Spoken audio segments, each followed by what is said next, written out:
Shavirot, I was telling you that I'm really excited to be here. I know many of you. I met you in Israel. Some of you that came to visit and seminarists, and it's really exciting. Where is Ivy? Ivy, I'm not going to ask you to jump, but very soon you'll be able to do it, I'm sure. Thank you so much for hosting this, really.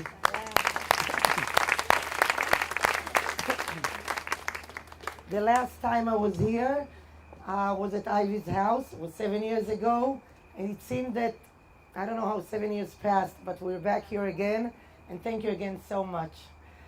Chaverot, before I begin, I want to tell you that I came today at noon. I met with Debbie and with Liz Rader, and Liz took me to your new national office. The staff people from the national office, where are they, that I met today? Again, I'm very bad in names. Diana, right? Diana? Yeah. And? Carrie, come on. Carrie, Diana, the office manager, and Diana, and Joanne.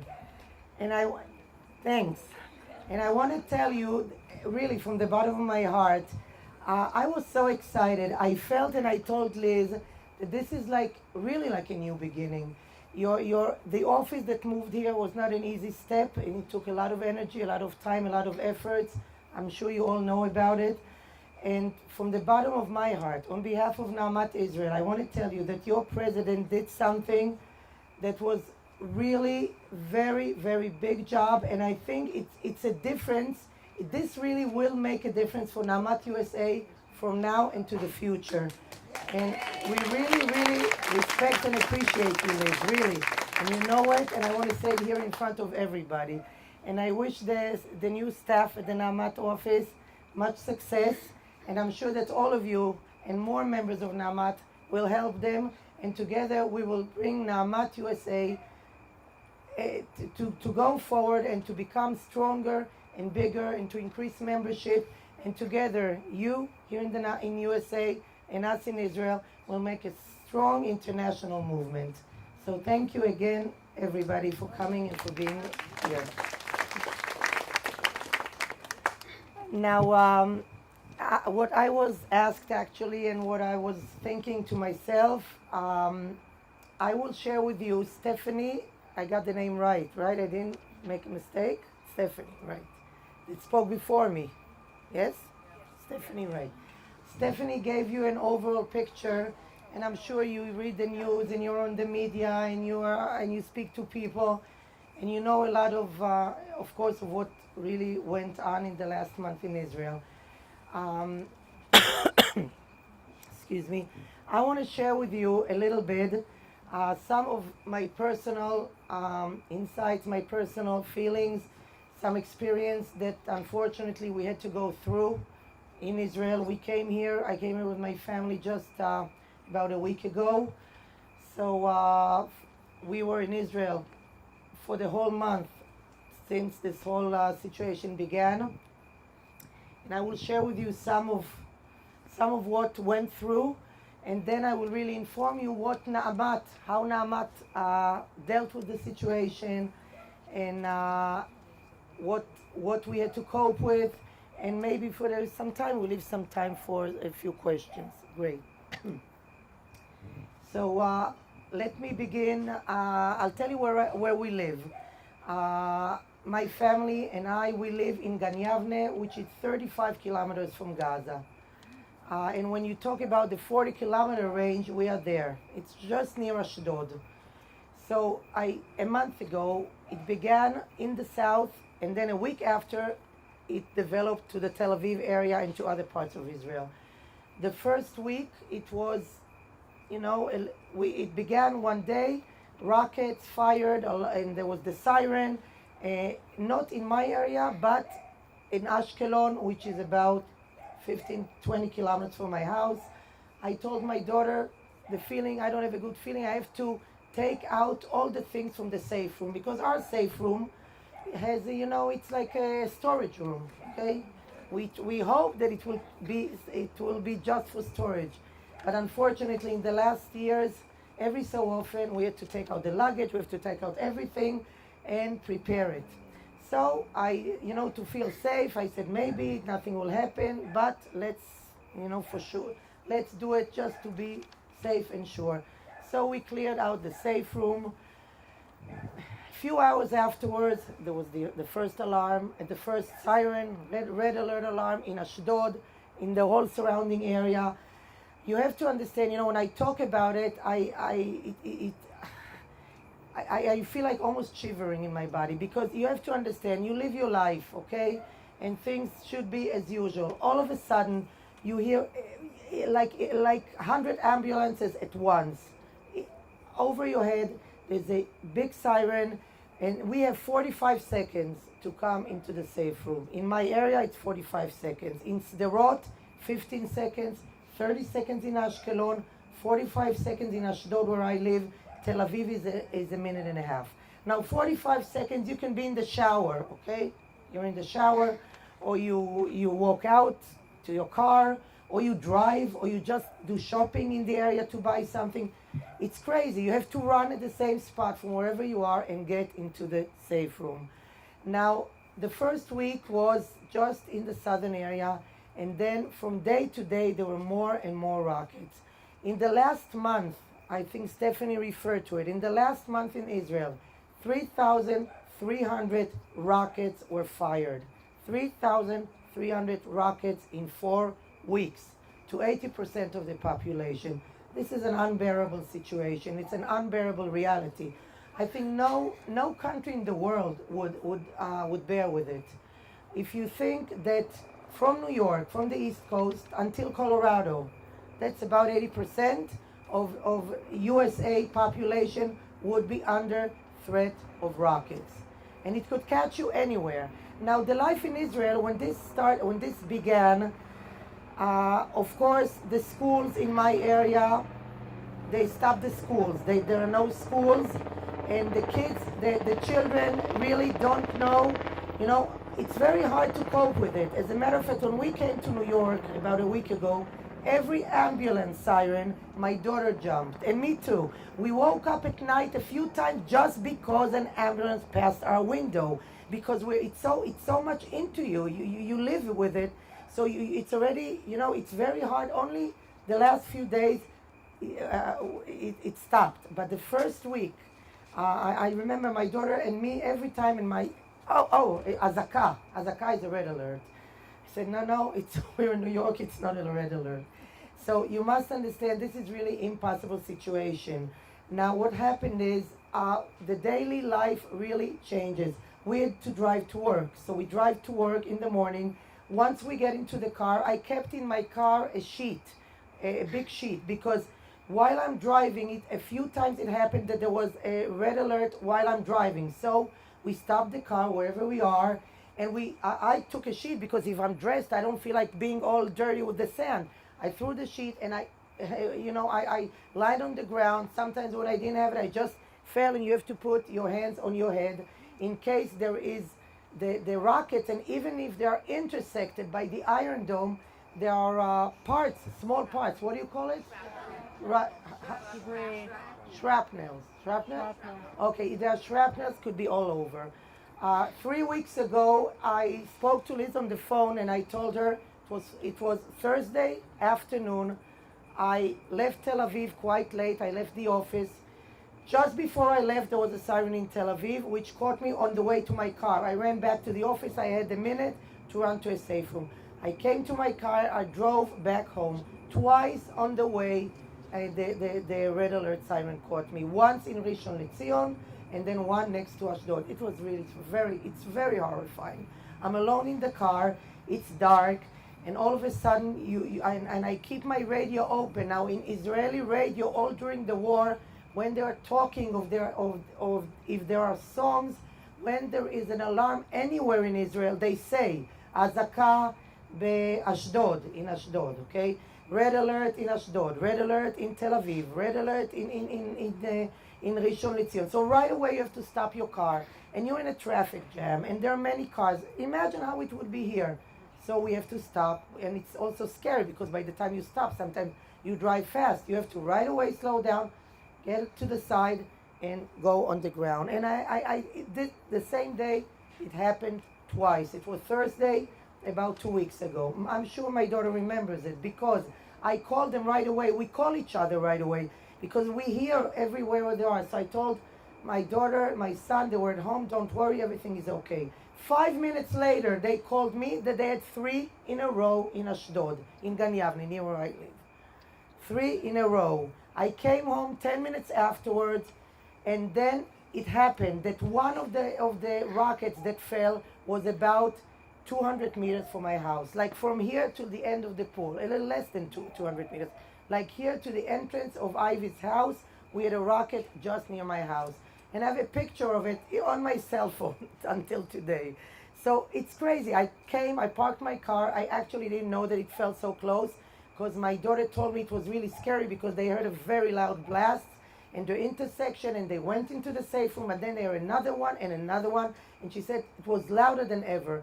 When I came, I saw police cars coming near my home and the fire department, and it happened very, very close to my house. 2 days after, on Shabbat, a rocket fell in a playground, which is also a few minutes from where we live. And this is crazy. This is just personal, pictures that I remember and I see. But it happened a lot of times. It happened to many people in Israel. It happened to them on the way to work. It happened while you are at work. It happens when you're at home. Young children do not go to their friends. Everybody's at home. And when you drive, even 5 minutes drive, you're scared. But you drive because they were on vacation. They want to see their friends. So you drive them and you hope nothing will happen. But they don't walk on the streets. You don't see people walking on the streets. You see people going to a supermarket to buy food, coming right away back home. All places that do not have a safe room, nobody goes there. If there are small stores or things like that, they have no business because people would just not go to buy with stores that there are no safe rooms. And this was the reality in Israel for the last month. In Be'er Sheva, in Rishon LeZion, in Ashdod, in Tel Aviv. Think of New York. Think of New York, Tel Aviv. I think that the American people would not bear one rocket falling in New York from anywhere in the world. Okay? So this was really, really, really impossible situation. And I want to tell you that if Israel would not have had the Iron Dome, I don't want to think of what would have happened. It would have been a national disaster, really, because most of the rockets that were launched to Israeli population, not to open space, were intersected by the Iron Dome. Most of them, not all, most of them. If not, I don't want to think what would have happened. As a matter of fact, I want to tell you that a week after the war began, a week and a half after the war began, my son, who is at the Hebrew U, he was doing his exams, he's studying at the Hebrew U, called me at 11:30 at night. I thought, how are you, whatever. He said, okay, Mom, don't worry. I said, everything is okay. How was your exam and this? He said, yes, everything is okay. Don't worry, but tomorrow morning I have to be in the army. He was called on reserve duty a week after the war began. He's serving in a commando unit in the army, which does special, very secret missions inside Gaza. Thank God he's dealing mostly with weapon development, all kind of secret developments for his unit. So he didn't go inside Gaza, but he was just near the border with the unit, preparing him to do. One of the things that the unit does is really trying to see where the tunnels are. It's like a commando unit, and 2 of his friends were killed in the unit in one of the special, during the war, one of the special secret missions that they had. So he was drafted, and to tell you that I was not worried, even though he wasn't in Gaza, I was very worried, because what happens on the border and what happens close to the border He's very scared, and we had also soldiers unfortunately killed just by the boarding, preparing to go into Gaza. So this is very scary, and he was there for over a week. He came home for a few days, and he was called again. Just yesterday, he was released. Thank God. And but this is really a situation that is crazy. On the one side, you have the population having to cope with everyday life and everyday threat, and on the other hand, we have our soldiers. And in Israel, every family has soldiers that they know. It's either your neighbor or your family or your cousins and relatives or friends. Every family in Israel has soldiers, and they are worried about them. The brother of my son's best friend was killed a week and a half ago, a day before we left to the States. I was at their family, I came to the family. I must tell you, sitting there and looking at the mother, there are no words. He's 27 years old. He was the brother of my son's best friend, live a few streets from our house. You can't grasp what this is. It's a whole family that is torn down. Anyway, so on this note, let's hope. I can't be too optimistic, unfortunately, like we discussed with Dave this afternoon, because the ceasefire was, again, I understand that there was a ceasefire, and again, rockets were launched just a few hours ago. We are dealing with a terrorist organization. It's not a nation, and it's not an enemy. It's much more than an enemy. It's a terrorist organization, just like Al-Qaeda is for the United States. And you have to understand the concept. This is a terrorist organization. And they're exactly like what happened, unfortunately, in September 11th. This is what they are trying to do. They're trying to do to Israel, to the free world, and to any democracy in the world. Now I want to tell you a little bit about AMAT, how we coped with the situation and what happened. In AMAT, we have all over Israel, we have 250 daycare centers. In this situation, in the operation, I always have to look at the name in English. Operation Protective Edge, right? Got it right. During the Operation Protective Edge, 200 of our daycare centers were under threat. We have about 250, 50 daycare centers or more on the northern side of Israel, but about 200 daycare centers were under up to 80 kilometers from Gaza.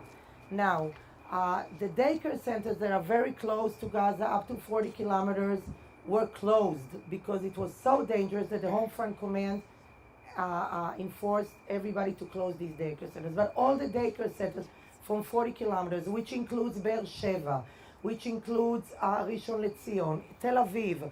Be'er Sheva is very close, it's just 40 kilometers. They were all open. It was very, very tense. It was almost impossible. I went one morning to visit some of the daycare centers in that area that are open. The caregivers are terrified. They have red alerts during the day while they're with children. Imagine in each classroom, let's say 30 children, 25 children with 3 caregivers. In 45 seconds, they have to take 25 babies and run with them to a safe room. It's impossible. What I wrote to you, if some of you read the emails that I wrote about Yerucham is not far from Be'er Sheva. It's a developing town. We have a daycare center in Yerucham. There were 2 alerts, one after the other. It was they were terrified at this daycare center. It fell very close to the daycare center. Children were crying and were hysterical.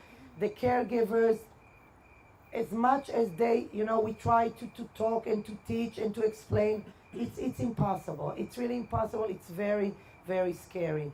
We had a rocket falling about 200, 300 meters from a daycare center in Tel Aviv of Namat, in south of Tel Aviv.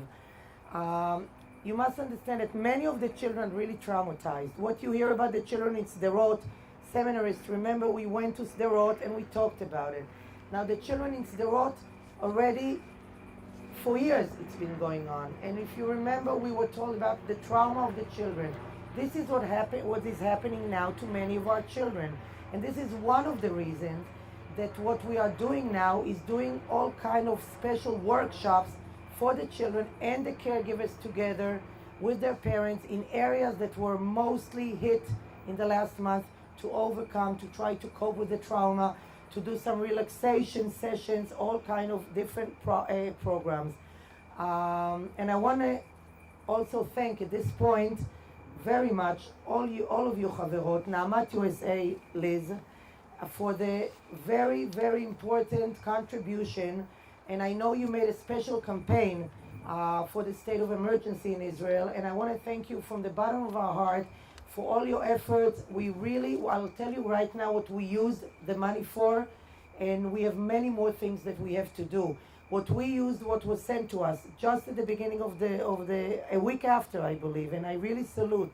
We were so, we had a board meeting in Naamat, and I opened the board meeting and I said what Naamat USA, how you right away made a campaign and you really sent us emergency funds, which were used right away. First of all, to buy a barricade. You know, the big barricade that are stations like in Sderot, like it's a safe room that is mobile, that you can move it from one place to another. We had to bring one to our youth village in Kanot. We had to bring some to our daycare centers where they don't have a good safe room. So this is one of the things that we did. We had to add caregivers. We had to have much more caregivers in our daycare centers. So we had to employ more women on this certain emergency to have more caregivers with the children. By the way, some of our caregivers did not come to work because they were afraid or they were with small children. Not everybody can cope and go to work at this kind of a situation. So we had to add caregivers to our daycare centers. We had to purchase more equipment to our safe rooms. We installed many air conditioning in many of our safe rooms on the spot when it happened. We did it very, very quickly, very dramatically.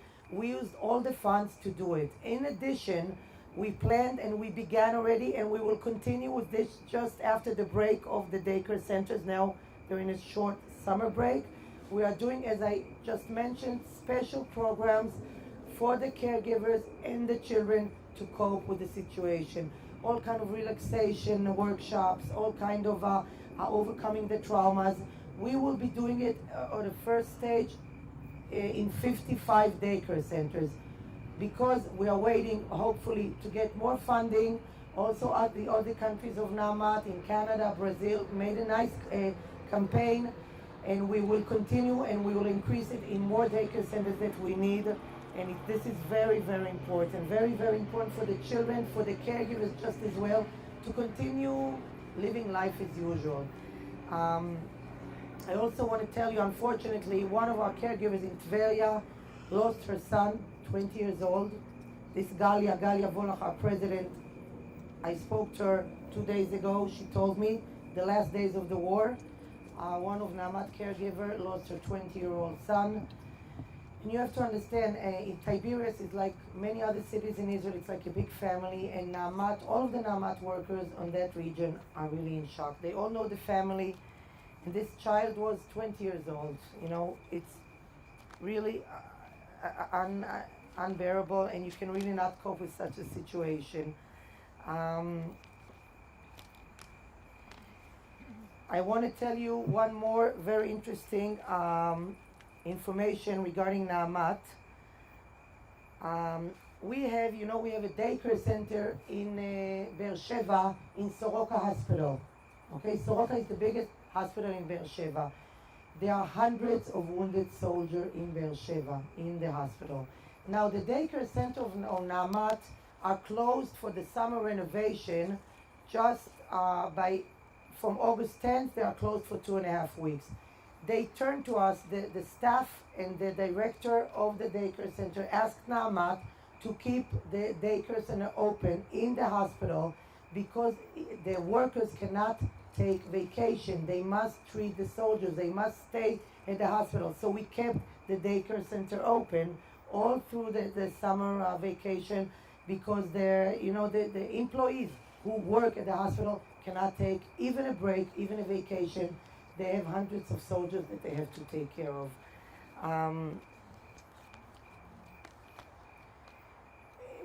I sent you pictures, I don't know if some of you saw, of soldiers from the Home Front Command who came to our daycare centers to help us, cope with the children, to help us to bring the children to the safe rooms when we need to do it.